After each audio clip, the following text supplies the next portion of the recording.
हमने भी इन्हीं की बातों का अनुसरण करके हर रोज आपके बीच में जब बोलते हैं, बहुत सारे लोग तिरस्कार भी करते हैं, बहुत सारे लोग हमें गालियां भी देते हैं, हमें उनकी गालियां भी कबूल है, उनकी नाराजगी भी कबूल है। लेकिन जब तक हमारा समाज मानसिक गुलाम रहेगा, मैं नहीं कह सकता कि ये समाज राज सत्ता तक पहुंच जाएगा। जो लोग आज भी इस देश के अंदर सूरज को हनुमान निकल गया, धरती में से हाथ चलाते हुए बच्चे निकल गए, सीता निकल गई, कुंती के कान में बच्चा पैदा सूर्य कर गया, मैल से बच्चे बढ़ गए। इस देश के अंदर मछली के पेट से बच्चे इंसान पैदा हो गए, यहाँ पर पूसा से भी बच्चे पैदा हो गए, यहाँ आदमी की गर्दन के ऊपर हाथी की गर्दन भी सजा करके भगवान बना दिया। यहाँ पर 33 करोड़ देवी देवता पत्थर घड़ करके सब मंदिरों में जो बौद्ध शिवालय थे, उन बौद्ध शिवालयों में सजाए गए। शूद्रों को वहां चढ़ने पे बैन रखा गया। अब जिस दिन से आजादी आई है, सारी पूजा पाठ का ठेका हम शूद्रों ने उठा रखा है। वो लोग संविधान पढ़ करके MP MLA और मिनिस्टर बनते हैं, SP DC बनते हैं, जज बनते हैं, वाइस चांसलर बनते हैं, और हम क्या बन रहे हैं? तुम्हारे पर फूल बरसाए जाते हैं कि भोले बने रहो, कावड़ा ढोते रहो, और आप सारा दिन इनके ढोल नगाड़े बजाते रहो। मैं आज आप सब भाइयों के बाद बीच में जो बोलता हूं, मैं कॉपी के माध्यम से कॉपी में आपको दे के जाऊंगा। सबसे पहले हाथ जोड़कर विनती है कि हमारे लोग बैकवर्ड के लोग जो है ना, पेट के बाकी बहुत हैं, इन लोगों को अपने नेताओं की बात सुनने में बहुत कष्ट रह जाता है। जो तो बैठे रहते हैं उनको लोग जो है बहुत शाबाशी इसलिए नहीं दे पाते कि जो लोग उठ करके चले जाते हैं उनको रोकना हमारी मजबूरी होती है, लेकिन वो रुकते नहीं। इनके रोकने के लिए भी मैं पहले भी बोला, अभी भी बोल रहा हूं, आप इत्मीनान से भाई बावन मेश्राम जी, जो मैं रोज बात आपके बीच में अंधविश्वास के बारे में कहता हूं, हर रोज अंधविश्वास जब तक इस देश के अंदर लक्ष्मी पूजा सरस्वती पूजा चलेगी तब तक आपका भला हो नहीं सकता। हमारे देश के अंदर 4 करोड़ मंदिर हैं, 4 करोड़ मंदिरों में 15 लाख करोड़ रुपया रोजाना सुबह सुबह चढ़ जाता है। बच्चे को कॉपी या पेन मिलने में एक हफ्ता लग जाता है। लेकिन बदकिस्मती है, 4 बजे दुकानें खुल जाती है और ढोल निगाड़े और कीर्तन स्टार्ट हो जाते हैं, 10 बजे तक वो कीर्तन चलते हैं। आज यहाँ पर हमारी बहनों की भी कुछ संख्या है। मैं अपनी बहनों से विनती करूंगा कि आपको बाबा साहब ने संविधान में पढ़ने लिखने के साथ साथ वोट का अधिकार दिया, पति की पिता की जायदाद में अधिकार दिया, आपको दासी प्रथा से वो मुक्ति दिलाई, सती प्रथा से मुक्ति दिलवाई। आप संविधान पढ़ करके SP बन सकती है, DC बन सकती है, इस देश की राष्ट्रपति, प्राइम मिनिस्टर और चीफ मिनिस्टर बन सकती हैं। आप इस देश में जज बन सकती हैं, लेकिन किसी मंदिर की महंत नहीं बन सकती। बदकिस्मती है कि हमारी समाज की जो 50% आबादी है वो महिलाओं की है, जो आज भी मंदिर की आस्था में मानसिक गुलामी की शिकार पड़ी है। आप लोगों को पूजा पाठ के नाम पर लूटा गया, स्वर्ग नरक के नाम पर लूटा गया। एक दिन मथुरा और वृंदावन के कुछ लोग, मैंने जब कहा रामायण महाभारत इस देश में हुई ही नहीं, हमारे देश की ललाई सिंह यादव की किताब को आप पढ़ लो, 19 नवंबर 1976 का फैसला पढ़ लो, और मेरे हाथ में एक पेपर है, ये मैं साथ में लेके आता हूं। ललाई सिंह यादव की किताब पर जो फैसला आया कि इस देश में जो इतिहास था, महात्मा ज्योतिबा फूले, बाबा साहब भीमराव अम्बेडकर या उनके इष्टों का, उनके भगवानों का या उनके प्रेरणा स्रोतों का, गौतम बुद्ध का, चंद्रगुप्त मौर्य, अशोक सम्राट का,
से भी बच्चे पढ़ सकते हैं। तो तभी उन्होंने वो चौपाई लिखी होगी। इस चौपाई में लिख रखा कि ढोल गवार सुंदर वसुंधारी सकल ताड़ना के अधिकारी। मेरे भाइयों मेरी बहनों, आज सारा समय मैं वामन मेषराम जी को ही दे देता हूं। मैं अपनी बात एक कॉपी में आज आपको देके जाऊंगा। मैंने रथ यात्रा के माध्यम से पूरा हरियाणा कवर किया, लेकिन राजकुमार सैनी के साथ अभी बैकवर्ड समाज के लोग बाहर आकर के चुपके में कहीं अकेले में खड़ के बात करते हैं, कभी कहीं कांग्रेस वाले या बीजेपी वाले को देख ना ले। जब तक आपका ये रवैया रहेगा, जब तक आपकी ये सोच रहेगी, तब तक हम आपको इंसाफ नहीं दिला सकते। साथियों, हमें राज की भूख नहीं है। राज मैंने बंसीलाल के पास छोड़ा मंत्री पद जब आपके साथ भेदभाव हो रहा था, चौटाला के पास छोड़ा जब भेदभाव हो रहा था, और बीजेपी में छोड़ा जब भेदभाव हो रहा था। भेदभाव के खिलाफ हमने एक ऐलान कर रखा कि जनगणना कराओ, जिसकी जैसी संख्या भारी वैसी उसकी हिस्सेदारी 100% आरक्षण करो। जब तक हम बैकवर्ड लोग ऊपरले लोगों के तलवे चाटते रहेंगे, तब तक आप राज की बात सोचना मत। अगर हम छोटे भाई और बड़े भाई सारे इकट्ठे हो जाएंगे, एससी और बीसी इकट्ठा हो जाएगा, साथियों मैं छाती ठोक करके कह सकता हूं कि मर सकता हूं, कर सकता हूं, लेकिन आपके हितों के साथ खिलवाड़ नहीं देख सकता। जब तक लड़ाई लड़ूंगा, जब तक घर के अंदर आप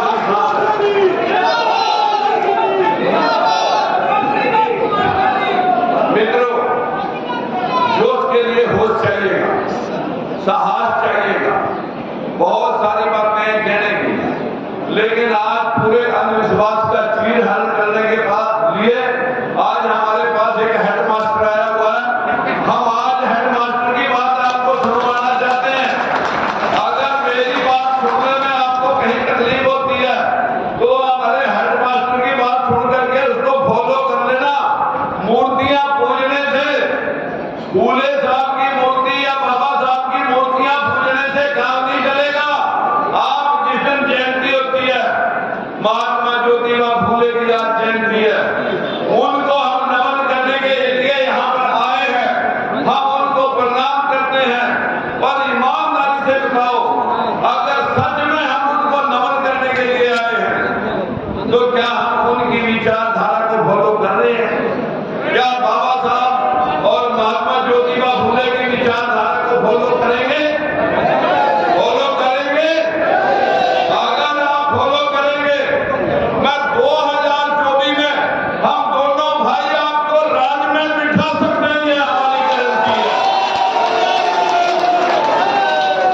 अगर आप भी काम करें, आप भी काम करें, पर्चा हम बांटते हैं, पर्चा हम छपवाएं, खाना हम बनवाएं। सारी रात होगी हमें खाना बनवाते हुए, हलवाइयों के साथ बैठा पैकिंग करी सारी रात, अपने हाथ से आपको खिलवा के जाऊंगा। पर्चा हम बांटने, बैनर हम लगाएं, स्टेज हम ही सजवाएं, कटआउट भी हम लगवाएं, और काफी छपवा का भी गाइड करने के लिए आपको हम ही अपने हाथ से बांटे। तो क्या एक आदमी कार्यकर्ता का भी काम करेगा, नेता का भी काम करेगा, फाइनेंशियल का भी काम करेगा, स्टेज सेक्रेटरी बनकर अनाउंसमेंट करने का भी काम करेगा, और इंतजाम का भी काम करेगा? क्या कैसे संभव है? आपके साथ बेईमानी हुई है संविधान में। संविधान अभी लागू ही नहीं हुआ, संविधान लागू करना है। हमारे लोग बात बोलते हैं संविधान खतरे में है। संविधान को इतना मजबूत उन्होंने अलमारी में बंद कर रखा है, उसे संविधान को खतरा दिया कि वो किताब तो लागू ही नहीं हुई। अगर वो लागू हो जाती, वो तो ताला बंद करके रख रखी है। संविधान की किताब बन के ले गई। अगर संविधान के आधार और प्रिंसिपल लागू हो जाते, तो आज देश के अंदर गरीबी मुंह भाई खड़ी ना होती, बेरोजगारी खड़ी ना होती, इस देश के अंदर महंगाई मुद्दा नहीं है, इस देश के अंदर बेरोजगारी भी मुद्दा नहीं है, इस देश के अंदर गरीबी भी मुद्दा नहीं है, किसान भी मुद्दा नहीं है, इस देश के अंदर तो हिंदू और मुसलमान मुद्दा रह गया है। ये तुम 80% खतरे में हो और 20% मुसलमान तुम्हें खा लेंगे। यही मनवादी लोग अकबर के दरबार में, मुगलों के दरबार में टोडरमल भी वही था, बीरबल भी वही था, तानसेन भी वही था और मान सिंह भी वही था। ये सब खतरे में नहीं आए। आज ये संविधान, बाबा साहब के संविधान की वजह से हम जागृत हो रहे हैं, इसलिए खतरा महसूस कर रहे हैं और तुम्हें हिंदू बना रखना चाहते हैं, जबकि हिंदू नाम की कोई किताब संविधान के अंदर ये लिख रखा है कि हिंदू मुगलों ने गाली दी थी सिंध बार के लोग, ये हिंदू नहीं भारत के मूल निवासी हैं। मित्रों, बहुत सारी बातें हैं, मैं भी वही बातें कहूंगा, वामन बेशराम भी वही बातें कहें। आज हमारे मेहमान महाराष्ट्र से चल करके पूरा देश भ्रमण करके आज हमारे हरियाणा प्रांत में आए हैं, हरियाणा प्रांत में आए हैं और हम सब चाहते हैं कि अगर संविधान का प्रारूप कहीं खड़ा करना है, नई संसद भवन बनी है, अरे बाबा साहब का नाम नई संसद भवन के नाम पर रख दिया जाए तो अपने आप संविधान को कुछ प्रारूप मिल जाएगा।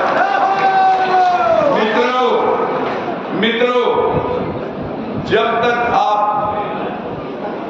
बैकवर्ड के लोग, निचले लोगों को अपना भाई मान करके उनके साथ नहीं चलोगे, ऊपर के लोग तब तक आपको लूटते रहेंगे।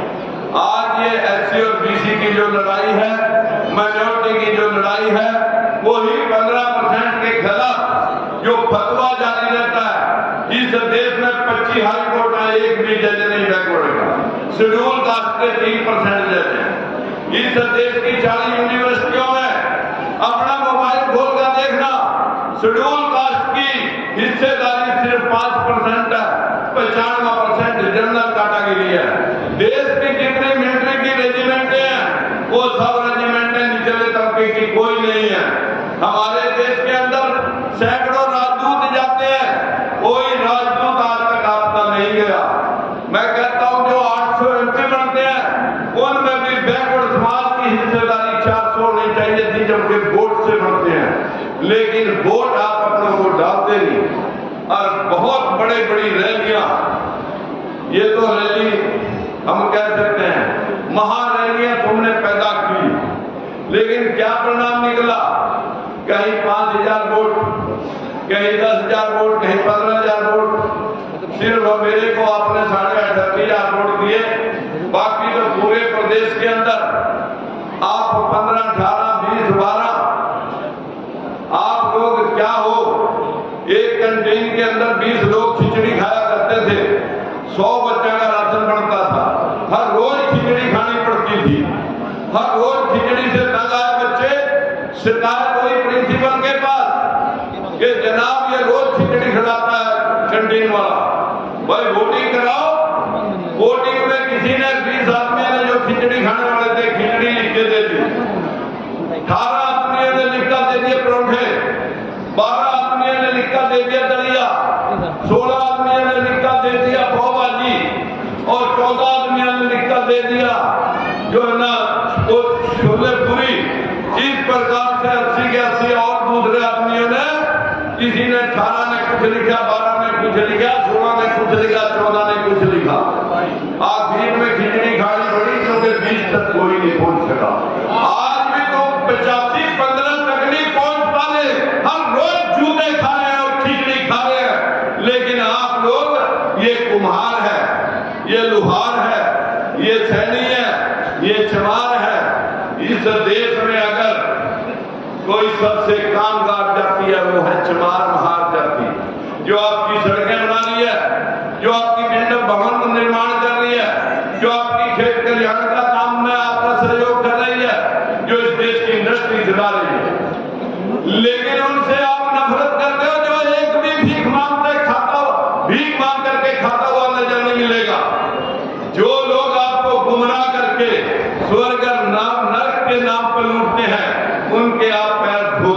के जमाते हैं। जो लोग आस्तीन में सांप पालेंगे मित्रों, उनको तो किसी दिन भी कोई डसेगा। मित्रों, मेरी आप सब साथियों से विनती है, यहाँ जातीय विरोध नहीं है। हम किसी ब्राह्मण का या किसी ठाकुर का विरोध करने नहीं आए। जो ठाकुर अपने खेत कल्याण का काम कर रहा है, जो ब्राह्मण कोई दुकानदारी का काम कर रहा है, वो साथियों राष्ट्र का निर्माण कर रहा है। लेकिन जो व्यक्ति राज सत्ता के माध्यम से निचले तबके को रौंद रहा है या पूजा पाठ के नाम पर ठग रहा है, साथियों उसका विरोध तब तक करेंगे जब तक आप जागृत नहीं हो जाए। हम मेश्राम जी के मुंह से सुनना चाहेंगे, आपसे हाथ जोड़ के विनती करना चाहता हूं। जो भाई बाबा मेश्राम जी बोले, मैंने जो पिछले 2 महीने के अंदर 5 फरवरी से लेकर आज तक, आज पहले चरण की रथ यात्रा का समापन हमने यहाँ कर दिया। दूसरा चरण फसल कटाई के बाद फिर स्टार्ट करेंगे और फिर कोई बड़ा प्रोग्राम करेंगे। आप फिर देखेंगे कि आपके अंदर कितनी जागृति आई है, कितने आप में साहस पैदा हुआ है। मैं आज आपको धन्यवाद देने के लिए आया हूं, जो अपना काम छोड़ करके फसल कटाई में यहाँ तक आए। शब्दों से नहीं, दिल की गहराइयों से आपका पुनः एक बार फिर स्वागत। लेकिन जो मेरी बहनें यहाँ आ रही है, मेरा उनसे विशेष आग्रह है कि हम बच्चों को कायर मत बनाएं, जागृत बनाएं। अब तो जेएनयू के अंदर 15 स्टेटों से 100 डॉक्टरों की ड्यूटी गर्भ ज्ञान के लिए लगा दी गई है कि गर्भ संस्कार संस्था बनाए कि बच्चे संस्कारी पैदा हो, वेद शास्त्र पढ़ाओ, वेद शास्त्र नहीं गुलाम पैदा हो। ये व्यवस्था इस देश के लोगों ने, आप पाई आप चलते हैं टाली टाली, वो पत्ता पत्ता घूम जाते हैं, आप लोगों को पता भी नहीं चलता। आज ही के दिन कुरुक्षेत्र में राजकुमार सैनी के काफिले को रोकने के लिए आज महात्मा ज्योतिबा फूले के नाम को मनाने के लिए खट्टर साहब आए हुए हैं। अरे मेरे मित्रों, आज तक कभी खट्टर साहब को महात्मा ज्योतिबा फूले या भीमराव अम्बेडकर की याद नहीं आई। सिर्फ वोटा 2024 में कैसे ले, इस वजह से आपके लोगों को रिझाने के लिए। और आपसे भी विनती है कि आप